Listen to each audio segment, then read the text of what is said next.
ছোট্ট বন্ধুরা, তোমরা সবাই কেমন আছো? হ্যাঁ, আমিও ভালো আছি।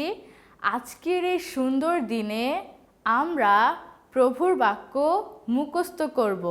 তোমরা কি রেডি হয়েছো? ঈশ্বরের বাক্য মথি 4 অধ্যায় 4 পদ।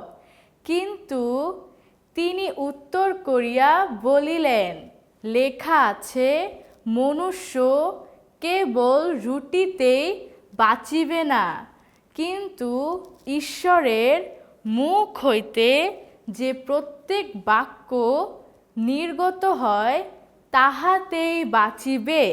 ঈশ্বরের বাক্য মথি 4 অধ্যায় 4 পদ। আরেকবার করব। ঈশ্বরের বাক্য মথি 4 অধ্যায় 4 পদ।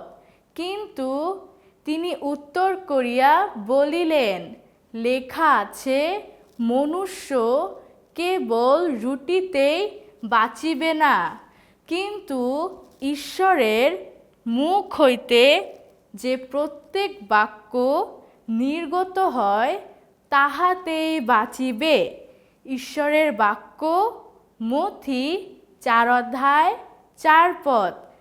আমেন। বাই বাই, আবার দেখা হবে। ভালো থাকো।